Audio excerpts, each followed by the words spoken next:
회개의 열매가 되자. 회개의 열매가 되자라고 하는 제목으로 누가복음 13장 1절부터 9절까지 읽은 말씀을 중심으로 함께 은혜를 나누겠습니다. 열왕기상에 솔로몬의 재판이라고 하는 이야기가 나옵니다. 아시는 분은 아시겠지만 아마 모르시는 분도 많이 계실 것 같아서 이야기를 해드릴게요.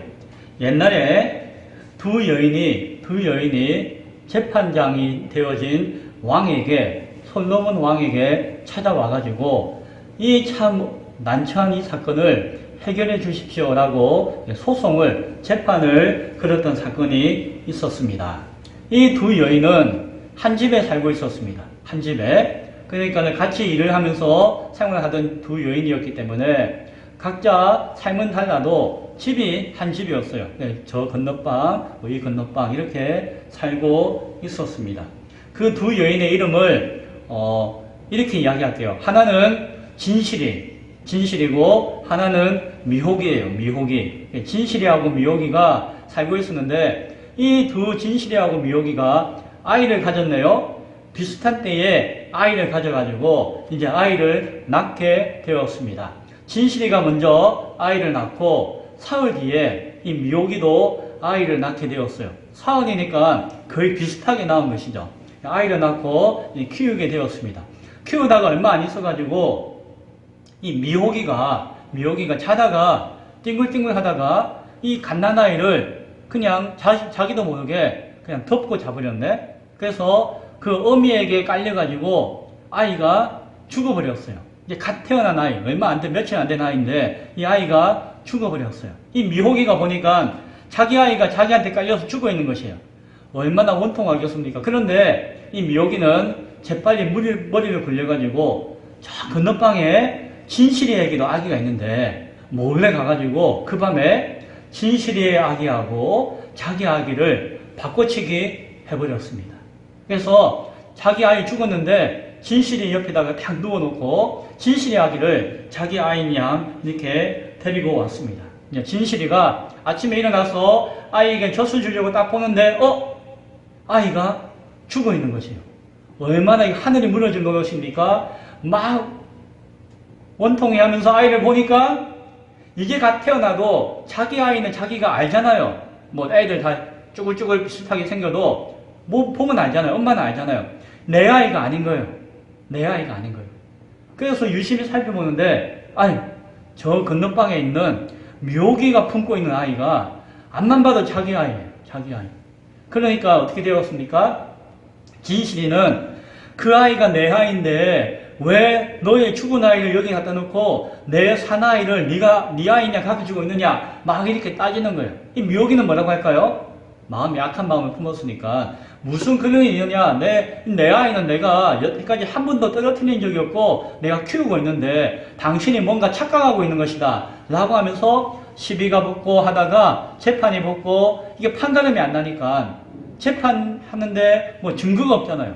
증인도 없잖아요. 그러니까 판가름 할 수 없으니까 결국에는 그 당시에 최종 재판관인 왕에게 가게 된 것이에요. 그래서 왕이 두 사람의 이야기를 가만히 들어보니까 참 이게 난처하거든요. 누가 본 사람도 없고 뭐 비슷하게 생긴 아이니까 또 크기도 비슷해요. 금방 태어난 아이니까.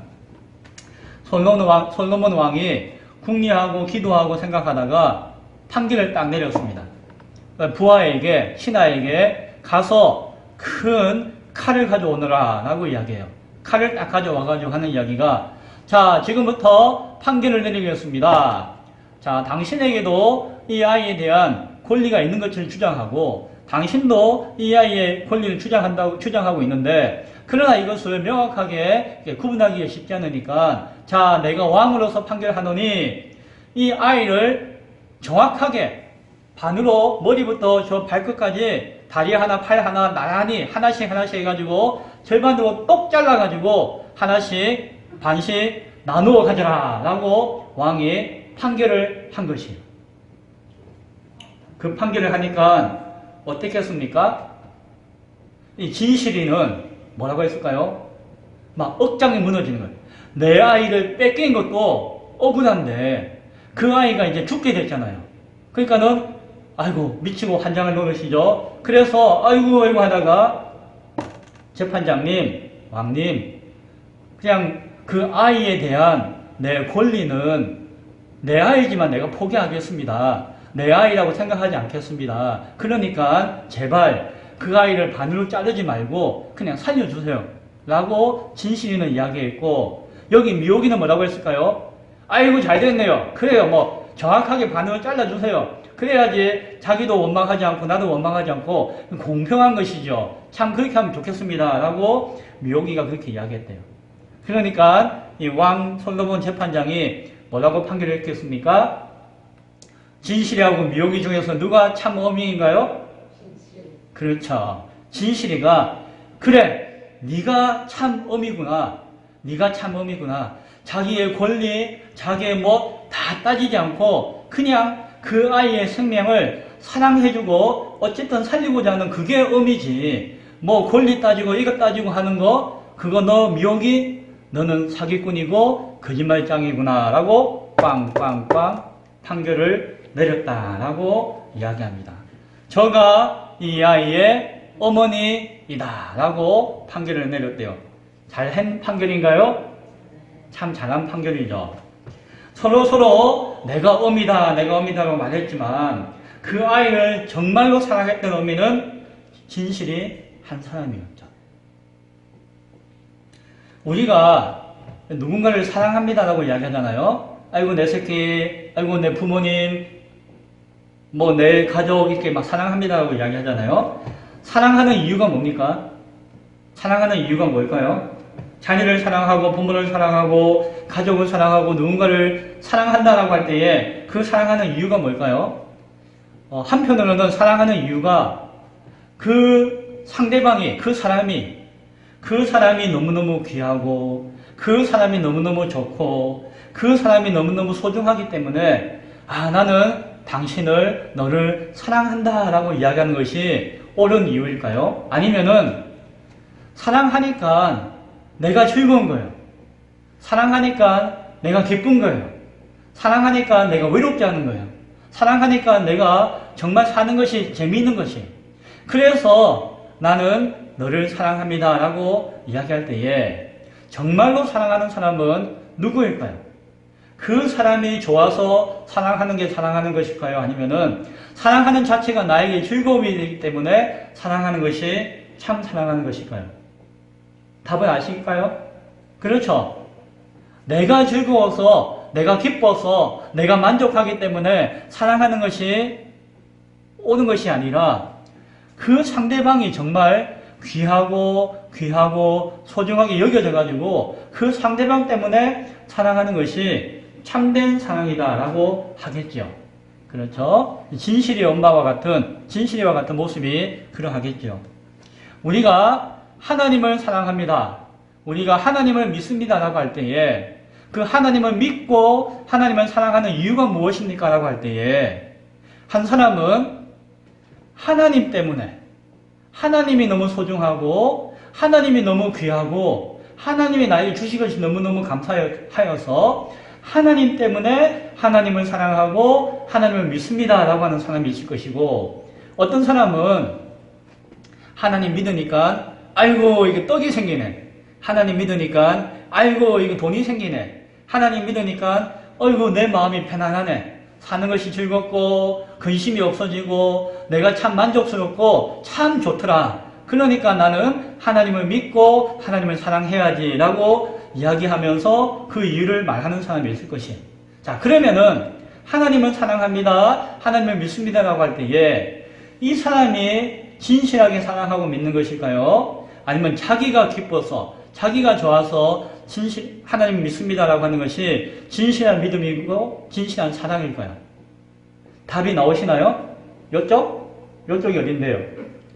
우리가 이제 이렇게 생각하니까 답이 나오죠. 만약에 자기가 좋아가지고 자기가 기뻐서 내가 만족스러워가지고 내가 편안해지려고 하나님을 믿습니다, 내가 하나님 사랑합니다 라고 한다면은 이 사람이 가지고 있는 믿음, 이 사람이 가지고 있는 사랑은 뭐라고 이야기할 수 있는 거 아니? 외식이다 라고 이야기해요. 외식이다. 거짓말이다. 아니, 믿으니까 좋은데요? 얼마나 기쁜데요? 아이고, 얼마나 좋은데요? 막 복을 주시는데요? 얼마나 기쁜데요? 그런데, 그 이유 때문에, 그것 때문에 내가 하나님을 사랑합니다라고 한다는 것은 진실한 사랑이 아니고, 거짓된 사랑이고, 외식이다라고 성경은 이야기해주고 있다는 것이죠.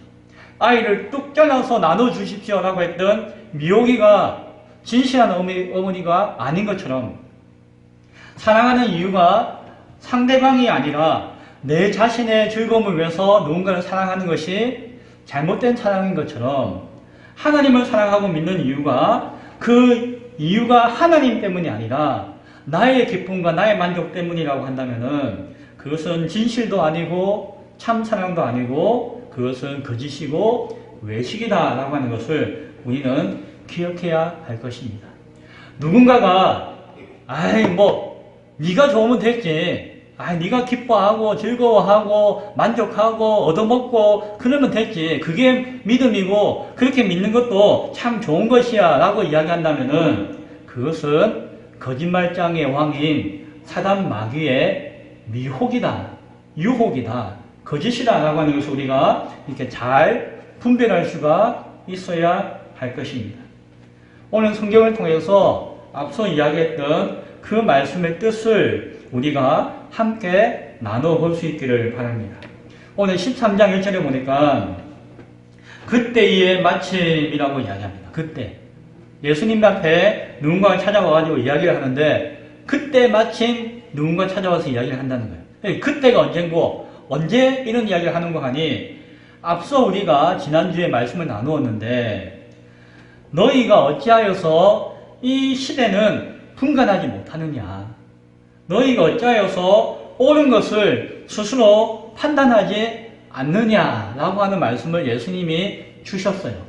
너희가 왜 천지의 날씨 변화는 알고 천지의 무슨 모습은 다 이해하고 분간하면서 왜 이 시대에 무슨 의미를 가지고 있고 이 시대를 향한 아버지의 뜻을 너희가 왜 모르느냐? 그것은 너희가 판단하여서 알고자 하지 않기 때문이다 라고 하는 이야기를 하실 때에 그래서 예수님께서 너희가 나를 예수님을 진실하게 믿음으로 아버지 하나님과 화해해야 한다. 갈라진 틈을 메워야 한다. 막힌 담을 무너뜨려야 한다. 라고 하는 권면의 말씀을 하실 때에 그때에 어떤 사람이 두어 사람이라고 하네요. 그러니까 한 두세 사람이 예수님께 찾아와가지고 이야기를 합니다. 그래요? 그렇다면은 요즘 여기 뉴스에 보니까 이런 일도 있고 저런 일도 있는데 이런 일에 대해서는 예수님이 어떻게 생각하십니까? 라고 그런 이야기를 하시니까 예수님께 와서 그때에 이야기를 하시는 것이 최근에 일어난 이 시대의 사건에 대해서 예수님이 어떻게 이야기하십니까? 라고 묻고 있는 것이요. 그 묻는 것 가운데 하나가 뭔가 하니 최근에 빌라도가 어떤 갈릴리 사람들의 피를 그들의 제물에 섞은 일이 있습니다. 라고 이야기해요. 그렇죠? 빌라도가 어떤 갈릴리 사람들의 피를 그들의 제물에 섞은 일로 예수께 아뢰니 자, 이 사건이 무슨 일인가 하니 이 사건은 이런 일이에요.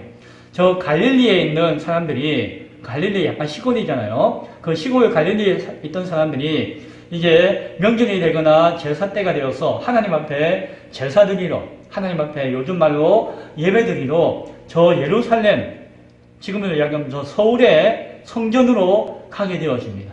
시골 사람들이 성전에 가가지고 저 서울 성전에 가가지고 막 이렇게 예배를 드리려고 제사를 드리려고 막 한 것이에요. 그런데 그때에 그 성전의 주변에 지키고 있던 그 로마의 군대가 있었어요. 로마의 군대. 그 당시에 그 동네의 통치자였던 빌라도가 다스리는 빌라도의 명령을 받는 그 군대가 있었는데 그 군대에 있던 사람들이 무슨 일인지는 몰라요. 무슨 일인지 몰라도 그게 성전에서 예배하고자 제사하고자 했던 그 갈릴리 시골 사람들을 막 무참히 죽인 일이 일어난 것이. 군인들이 와가지고 성전에서 막 제사 드리고 예배 드리는데 막 그 사람들 죽여가지고 그들이 막 피 흘려가지고 그 피가 자신들이 드리고자 했던 재물의 피와 섞여버렸다. 그런 이야기를 지금 하고 있는 것이. 그것이 뉴스에 났어요. 그래가지고 그 사건이 얼마 전에 일어나가지고 온 나라가 시끌시끌했는데 예수님 이 일에 대해서 어떻게 생각합니까? 이것은 이 시대에 무슨 일입니까? 라고 예수님께 묻는 것이에요. 왜냐하면은 그 일이 있으니까 사람들이 말이 많아요. 말이 많아요. 무슨 말이 있었는 거 아니? 어떤 사람들은 이거 빌라도의 군대가 그 백성들을 잘 보살펴야 되는데 무슨 오해가 있었든지 무슨 실수가 있는지 몰라도 그 사람들이 성전에서 제사하는 것이 무슨 그리 큰 죄라고 그 제사로 시골에 온 사람들이 순박한 시골 사람들이 무슨 그렇게 죄를 저질렀다고 그 사람들을 막 몰살해가지고 그 양민들을 학살해 버렸느냐. 있을 수가 없는 것이다. 그것은 저 군사들의 책임이다. 그것은 곧 그때의 그 나라의 통치자였던 빌라도의 책임이다. 라고 하면서 막 욕하고 궁시렁궁시렁 하면서 이야기하는 사람들이 많이 있었어요. 그런데 또 다른 사람들은 뭐라고 이야기하는 거 아니? 군인들이 왜 멀쩡한 사람을 죽였겠느냐? 분명히 저 사람들이 뭔가 큰 실수를 했든지 잘못을 했든지 뭔가 죄를 저질렀으니까 그렇게 죽은 거 아니냐? 뭔가 벌 받은 거 아니냐? 그러니까 저 사람들이 죽은 것은 뭔지는 몰라 다 이유가 있고 그 자기들이 잘못한 죄의 값을 받은 것이다 라고 생각하고 이야기하는 사람들이 있었어요. 다 갈리는 사람들 책임이다. 그 사람들 책임 때문에 자기들이 죽은 것이다. 벌받아 죽은 것이다 라고 이야기하는 사람들도 있었어요. 또 어떤 사람들은 뭐라고 이야기하는 거 아니? 군인이 잘못했는지 자기들이 잘못했는지 그건 잘 모르겠는데 그런데 이게 하나님께 예배하는 성전 아니냐? 성전에서 하나님께 예배하다가 제사하다가 그렇게 막 몰살당해서 죽음을 당하면은 그거는 그 성전의 주인인 하나님 책임 아닌가? 하나님이 좀 지켜주시고 억울한 일 안 당하도록 이렇게 좀 보살펴 주시고 군인들이 칼로 찌르려면 좀 막아주시고 어쨌든 하나님이 그렇게 하셔야 되지. 뭐 그들이 죄를 지어서 벌 주는 것도 하나님의 실터인데 벌을 주시는 것도 하나님이라면은 그것도 좀 문제고 죄가 없는데 억울하게 죽음을 당했다면은 그것도 좀 문제다. 뭐 이것도 문제고 저것도 문제니까 결국에는 하나님이 책임지는 것이 아닌가라고 이야기하는 사람도 있었다라고 하는 것입니다. 누구 책임일까요? 군인들 책임일까요? 아니면 그 죽은 사람들 책임일까요? 아니면은 그 성전의 주인이신 하나님의 책임일까요? 누구 하나 뭐라고 이야기하기가 어려워요. 그러나 이걸로 인해서 온 국민들이, 온 동네 사람들이, 백성들이 말이 많은 거예요. 그래서 그 사건, 그 이야기, 이거 하면서 다 생각을 가지고 있고 막 혼란스러워하는 거지. 그래서 그 혼란스러운 사건, 나타난 일을 가지고 예수님께 가져와서 묻는 것이에요. 예수님, 이런 일이 일어났는데 어떻게 생각하십니까? 요즘 말로 이야기하면 하나 예를 들면은 저는 이런 예를 들고 싶어요. 교회에 코로나가 감염되어서 막 이렇게 발생해가지고 뭐 몇십 명이 막 이렇게 감염되었다. 뭐 이런 이야기가 막 뉴스에 나오고 막 하잖아요. 그런 일이 일어나기도 하잖아요. 정부에서 얼마 전에 이야기했죠. 교회에서 그런 감염 사건이 있었는데 정확하게 따지면은 예배 드리는 중에 감염된 적은 없다. 예배 시간에는 조용히 말도 안 하고 가만히 앉아서 멀뚱멀뚱 예배 드리는데 감염될 일이 없다. 예배 드리는 건 안전하다. 그런데 예배 마치고 난 다음에 서로 밥 먹거나 이야기하거나 대화하거나 마스크 벗고 막 이렇게 하는 가운데 그렇게 분별하지 못하고 이렇게 섞여서 막 활동하는 가운데서 이 감염된 예가 있는 것이다 라고 이야기를 하기도 했어요. 정부에서. 그래서 사람들이 아이고 뭐 나라가 뭐 교회를 가지고 자꾸 뭐라고 하고 핍박하고 탄압하고 나라가 이렇게 지침을 주고 잘 분별해서 이야기해주고 관리를 해야지 나라가 잘못해가지고 교회가 억울하게 죄를 뒤집어 씌우고 막 이렇게 욕을 먹는다. 이것은 다 정부 책임이다. 대통령 책임이다. 나라 책임이다. 막 이렇게 이야기하는 사람들도 있어요. 그렇죠? 어떤 사람들이 이렇게 이야기할 것이에요. 아이고, 교회 다니는 사람들 꼴도 보기 싫은데 잘됐다. 아이고, 교회 다니는, 교회 뭐 한다고 그 교회 나가가지고, 교회 그 나가는 거 조심하라면 안 나가야지. 나는 전에 다니는데 1년에 2번밖에 안 나가도 얼마든지 잘 다니는데, 무슨 교회를 매주마다 뭐 가서 예배 드린다고 하느냐. 아이고, 잘됐다. 라고 하면서, 안 그래도 꼴 보기 싫은데, 예수쟁이들 자기들 때문에 막 저런 일이 일어났다. 예수쟁이들은 안 돼. 라고 이야기하면서, 교회 사람들 책임이고 교회 책임이고 막 그렇다라고 막 이야기하는 사람들도 있을 것이에요. 어떤 사람은 이렇게 이야기할 것이다. 코로나라고 하는 질병이 이 땅에 온 것은 이 하나님 뜻이 있을 것이다. 하나님이 세상을 뭐 심판하시거나 세상을 벌 주시거나 뭐 세상을 향한 의미가 있어서 계획이 있어서 이런 사태를 교회 가운데 주시는 것이다. 라고 이야기하면서 이건 누구 책임이다? 뭐 어쨌든 이야기해서 하나님 책임으로 돌리는 좋은 의미든지 나쁜 의미든지 하나님 책임으로 돌리는 사람들도 있을 것이에요. 우리는 뭐라고 판단 못하죠. 뭐 사건이 일어나고 뭐가 일어나고 하는데 이게 무슨 책임인가 우리 어떻게 해야 되는가 막 혼란스럽잖아요. 이거 예를 들면은 이런 일들이 그 당시에 그렇게 있었다는 것이죠.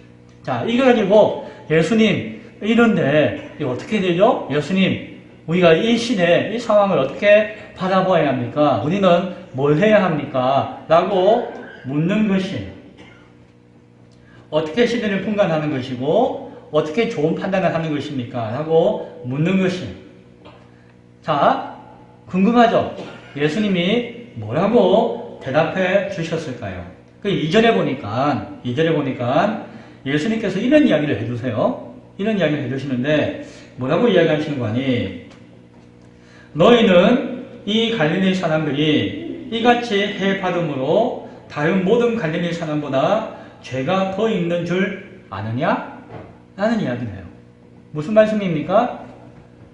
너희의 중심 가운데 이런 생각하고 있지 않느냐? 뭐라고 하는 거 아니?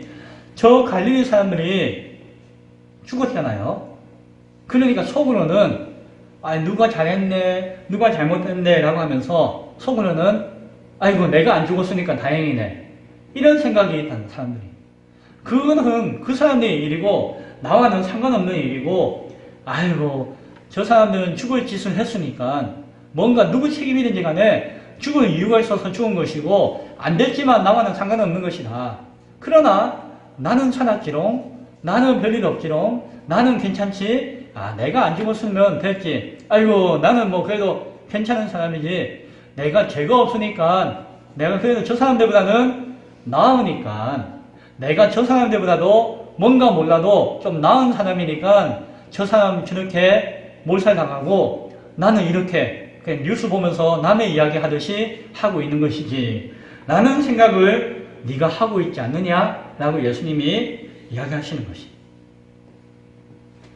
코로나를 감염시키거나 감염되거나 뭐가 문제가 있고 뭐가 나쁜 사람이고 뭐 이렇게 막 이야기하지만 사실은 나는 감염 안 됐지롱, 나는 괜찮지롱 라고 이야기하면서 감염시키지도 않았다, 나는 감염되지도 않았다 라고 하면서 나는 한 발 뒤에서 나는 저 막 감염시킨 사람들, 감염된 사람들보다도 조금 더 깨끗한 사람이고 나는 뭔가 잘해서 이렇게 안전한 것이고 내가 저 사람들보다는 좀 더 나은 사람이다 라는 생각을 너희가 하고 있지 않느냐 라고 말씀하시는 것이. 너희 마음을, 너희 생각을, 너희 중심을 한번 뒤집어서 다 까뒤집어서 한번 살펴보거라 라는 이야기를 예수님이 하시는 것이. 그러면서 3절에서 하시는 이야기가 뭔가 하니, 자, 내가 이야기하니까 잘 듣거라, 잘 들어보거라 라고 이야기하면서 너희도 만일 회개하지 않으면은 너희에게 이르노니 너희도 만일 회개하지 아니하면은 다 이와 같이 망하리라 라는 이야기를. 너희가 회개하지 않으면은 이와 같이 망하리라 라는 말씀을 주고 있습니다. 이 말씀이 무슨 말씀인 거 아니? 너희가 너희 자신을 돌아보지 않는다면은, 너희가 너희를 돌아보지 않는다면은, 너희도 저렇게 죽은 사람들, 아이고 손가락질하고 욕하고 누구 책임이라고 탓하고 하는 저 사람들 못지않게 더 비참하고 더 안타까운 죽음을 너희도 당할 수가 있다는 것이. 너희도 별반 다를 게 없는 존재들이다. 너희도 다 똑같아. 그러니까 자기를 돌아봐야 한다.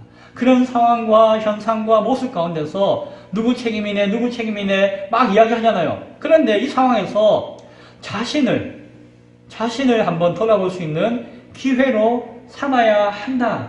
너희도 만일 회개하지 않으면은 너희도 망하는 것은 똑같아. 라는 말씀을 예수님께서 해주시고 계신 것입니다. 너희가 저 성전에서 제사하다가 죽은 사람들보다도 더 낫다라고 생각하지 말라는 것이에요. 코로나를 감염시키거나 감염되지 않았다고 해가지고 나는 뭐 괜찮다. 나는 뭐 아무 문제가 없다. 나는 뭐 아무런 상관이 없는 사람이다. 라고 스스로 그렇게 생각하지 말라는 것이에요. 함부로 이러쿵 저러쿵 막 생각하며 비판하며 판단하며 다른 사람에 대해서만 이야기하지 말라라고 이야기하시는 것입니다. 자, 말귀를 알아들었죠? 그런데 예수님께서 혹시 말귀를 못 알아듣는 사람이 있을까 싶어가지고 한 가지 더 이야기를 해주십니다. 자, 그 뉴스 본 거 말고 이 뉴스 있잖아. 다른 사건이 있잖아. 다른 현상이 있잖아. 뭔가 하니 얼마 전에 저 예루살렘에 실로암이라고 하는 연못가에 큰 망루가 있었습니다. 큰 망루가 있었는데 그 망루가 어느 날 우르르 하고 무너진 것이에요. 지진이 났는지 그것이 낡아서 무너졌는지 몰라도 멀쩡하던 망루가 무너져가지고 그 실로암 연못가에는 수많은 사람들이 그 실로암 연못에서 병이 낫기를 위해서 그 연못이 막 요동칠 때에 그 연못에 가서 그 병을 씻으면은 병이 낫는다라고 하는 전설과 같은 이야기가 있었거든요. 그래서 그 실로암 주변에는 많은 사람들이 항상 쫙 모여 있는 곳이에요. 그런데 그 예루살렘 실로암에 망대가 갑자기 우르르 하고 넘어지게 되어가지고 그 밑에 깔려 죽은 사람이 18명이 있었다는 거예요. 18명. 그래서 그것이 막 뉴스에 나오고 난리가 났다는 것이. 그 너희들 알지? 나도 그거 알고 있다. 자, 그렇다면은 저 망대가 갑자기 쿵 하고 무너져가지고 그냥 기도하고 그냥 자기 병 낫기 위해서 와 있던 사람들이 그게 깔려서 18명이나 죽지 않았느냐. 자, 그러면은 이렇게 연못에 와서 기도하고 소원하고 있던 그러나 갑자기 병고를 당했던 그 사람들의 죄가 그 사람들 책임이냐? 누구 책임이냐? 연못의 주인 책임이냐? 하나님 책임이냐? 이것과 똑같아. 너희가 그 이야기를 듣고 그 상황을 보고 난 다음에 너희 마음에 아유 뭐 죽을 이유가 있겠지. 죽을 이유가 어디 있어요? 멀쩡하게 그냥 기도하러 왔다가 그냥 병 씻으러 왔다가 그 깔려서 죽었는데 누구나 이유가 없잖아요. 그렇게 억울하게 죽은 사람도 있지만 너희 생각에는 아이고 뭐 잘됐네 못됐네 막 이렇게 막 말이 많다는 것이에요. 그 사건을 두고. 그러나 그때에도 똑같이 예수님이 이야기하십니다. 5절에 보니까 너희도 똑같은 이야기를 또 한 번 더 하세요. 너희도 만일 회개하지 아니하면은 다 이와 같이 망하리라. 너희가 보기에는 억울하기도 하고 원통하기도 하고 이해가 안 되기도 하고 끔찍하기도 하고 정말 황당하기도 한 이 사건의 주인공이 네가 될 수도 있다. 언제든지. 그래서 너희는 이런 상황과 현상과 모습을 보면은 누굴 탓하거나 이렇게 이야기하지 말고 누굴 먼저 생각해야 된다? 자기 자신을 먼저 돌아볼 수 있는 하나의 기회, 하나의 이유, 하나의 현상으로 바라보아야 한다라고 말씀하시는 것이. 자신을 회개해야 됩니다. 하나님 앞에서, 사람 앞에서 죄 지은 것이 없는가? 내 생각과 나의 행동과 나의 마음 가운데 무슨 잘못은 없는가? 나는 정말 저렇게 죽은 사람들과 비교해서 내가 죽어 마땅한 사람인데 어찌 보면 내가 더 못난 사람이고 죄인인데 저 사람도 저렇게 허망하게 죽을 수 있는데 나도 저렇게 죽을 수 있다는 사실에 대해서 한번 생각해보는 기회로 삼아야 한다라고 말씀하고 있는 것입니다. 이해가 되시나요? 예수님의 의미는 그런 뜻으로 보여집니다. 시대를 분간하고 시대를 판단하는 분간하고 판단한다는 것을 이제 분별한다라고 이게 이야기할 수 있는 것인데, 이 시대를 분별한다라고 하는 것이 무엇일까? 오늘날 요즘도 사람들이 말이 많아요. 교회 안에서나 밖에서나 말이 많아요. 아이고, 예수님 언제 오실 것인가? 아이고, 예수님 올 때가 다 됐는데, 뭐 바람이 휙 불면, 아이고, 예수님 오실 것 같다. 뭐 이런 이야기 많아요. 예수님이 오시는 것은 이 세상의 심판과 멸망 가운데 다가섰다는 것을 의미하는 것이거든요. 세상 사람들 입장에서 보면은. 그러니까, 아이고, 참, 세상에 이제 말세다, 말세. 아이고, 경제가 막 엉망이네. 경제 다 무너져서 이제 사람들 다 망하게 생겼네. 뭐 그런 이야기를 하게 돼요. 누군가는, 어이구, 막 뭐, 베리 칩이 있는데, 뭐 칩을 주사 맞지 않으면은, 뭐 경제 활동을 못하고, 맞으면 안 되고, 막 이런 이야기를 막 해요. 어떤 사람은, 이 코로나 이거는 뭔가 저 세계 정부주의자들이 음모를 가지고 막 퍼뜨린 질병이야. 이것을 가지고 뭐 이 사람도 구분하고 저 사람도 구분하고 악한 무슨 계획이 있는 것이야 라고 이야기하기도 해요. 어떤 사람은 이 백신을, 코로나를 만든 이유도 이 백신을 맞게 하기 위한 것이다. 백신을 맞으면 안 돼. 백신 맞아도 돼. 뭐 이런 이야기도 하고 저런 이야기도 하고 온갖 이야기들을 하기도 해요. 일본에 막 지진이 납니다. 요즘 지진이 되게 많이 나고 있어요. 아마 조만간에 큰 지진이 한번 날 것 같아요. 곧 한 며칠 내에 난다라는 예보도 나와 있는 것 같아요. 지진이 나면 어떻게 합니까? 아이고, 세상 만세가 다 됐네. 일본 사람들, 저 사람들 죄짓더만은 다 잘됐다. 이런 사람들 있고, 아이고, 일본이 가라앉을 수도 있겠네. 그러면 우리도 위험한데, 세상도 큰일 나는데, 라고 이야기하는 사람들도 많이 있을 것입니다. 누군가는, 야, 북한을 쳐다보니까 전쟁이 날 것 같은데, 야, 이거 전쟁 난다는 소문이 나는데, 또 조용했다가, 또 조금 심심하면은, 아이고, 전쟁 난다 하더라. 막 이런 이야기가 주변에 많이 나요. 뭐, 한파가 오면은, 더위가 오면은, 기후가 바뀌면은, 세상 사람들은 그 모습을 바라보면서, 이러쿵, 저러쿵, 요러쿵, 어쩌고 저쩌고 하면서 막 이야기를 많이 해요.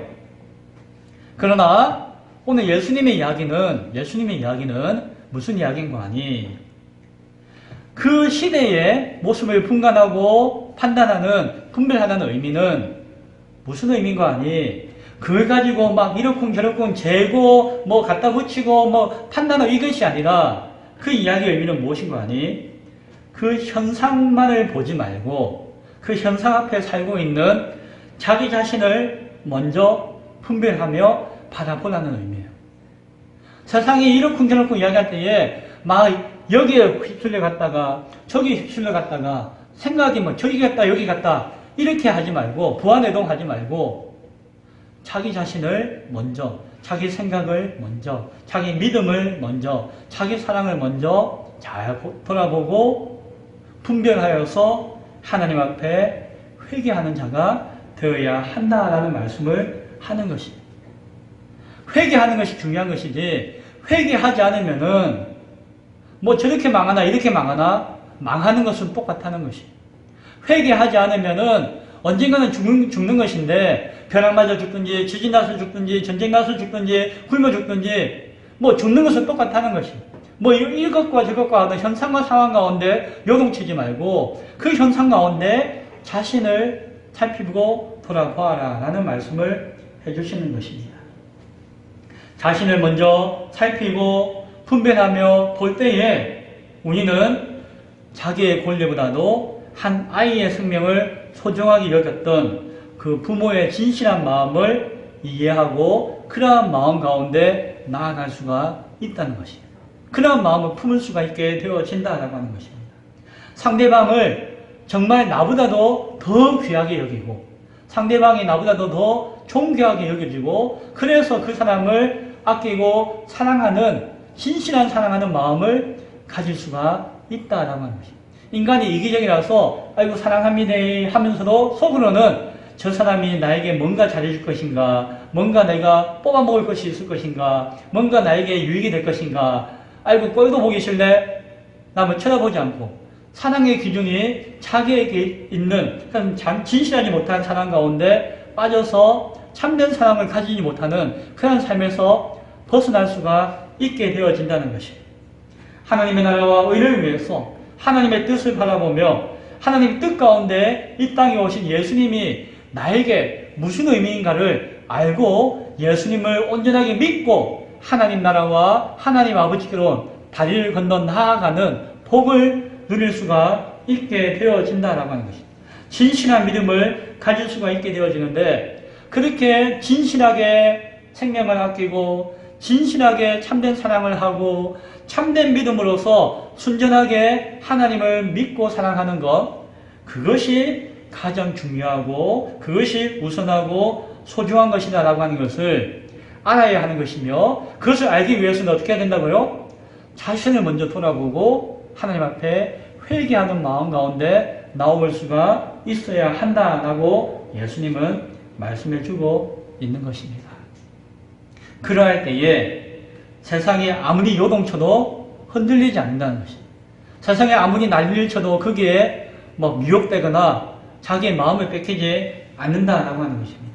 세상이 내일 당장 망한다 하더라도 나는 오늘 당당하게 오늘 내가 살아가는 이유를, 하나님을 믿는 이유를 알기 때문에 내 새끼를 품어주고 내 사랑하는 사람을 사랑해주고 하나님을 진실하게 예배하는 모습 가운데 이 자리에 설 수가 있고, 그 순간 내일 당장 세상이 망해도 나는 오늘 편안하게 그냥 마음의 평안을 얻고 하루하루 오늘 하루를 기쁨으로 살아갈 수가 있게 되어진다는 것입니다. 그것이 회개에 합당한 열매를 맺는 진실한 신앙의 모습이고, 회개에 합당한 열매를 맺어라 라고 하는 소리는 예수님 오시기 전에 새 요한이 와가지고 그 세상 사람들을 향해서 외쳤던 소리가 회개에 합당한 열매를 맺어라 라고 하는 소리였다는 것을 우리는 기억할 수가 있어야 할 것입니다.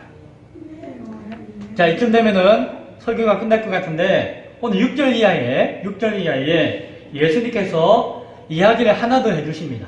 이어서 지금 한 이야기와 이어서 이야기를 하나 더 이야기해 주시는데, 그 이야기는 뭔가 하니 무화과 나무 비유라고 하는 이야기예요.